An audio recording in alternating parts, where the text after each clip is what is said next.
Welcome back to Energy Atlas, the podcast where we explore smarter ways to power the world. I am your host, Rasul, and today we will examine why the world is increasingly unlikely to meet the temperature targets set under the Paris Climate Agreement.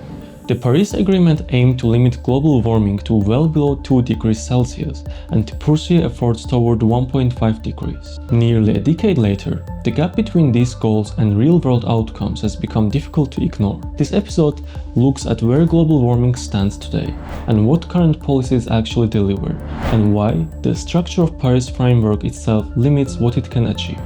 Recent temperature data illustrates the scale of the challenge.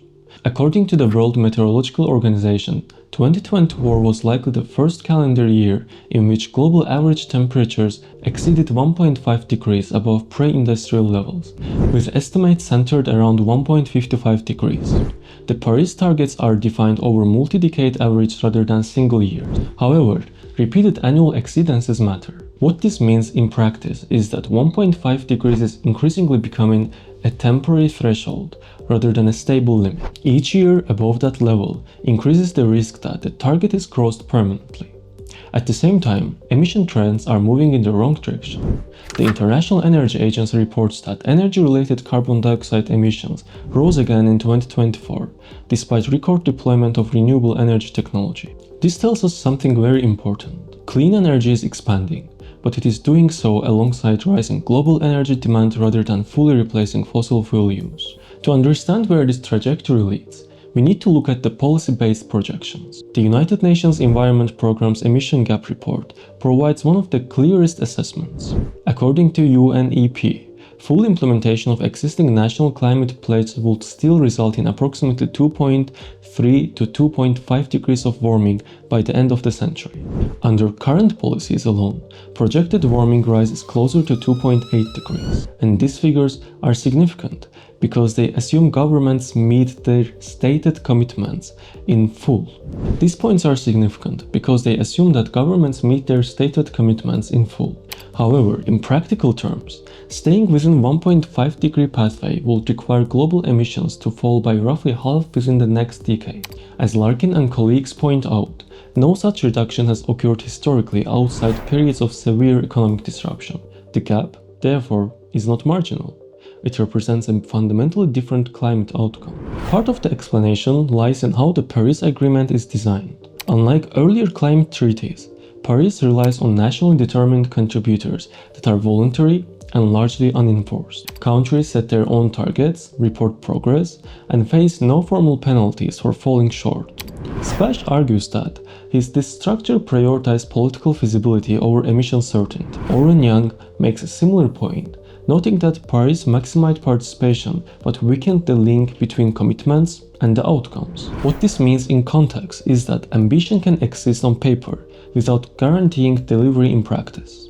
The result is incremental progress rather than the rapid structural change required by a shrinking global carbon budget. The experience of the United States illustrates another vulnerability. The United States withdrew from the Paris Agreement in the late 2020 and rejoined in early 2021. While this did not permanently remove the country from the framework, it revealed that how climate commitments remain exposed to domestic political cycles in major emitting countries. Because Paris lacks informed mechanisms, temporary reversal carry lasting consequences. In a system governed by cumulative emissions, even short delays permanently narrow the remaining carbon budget.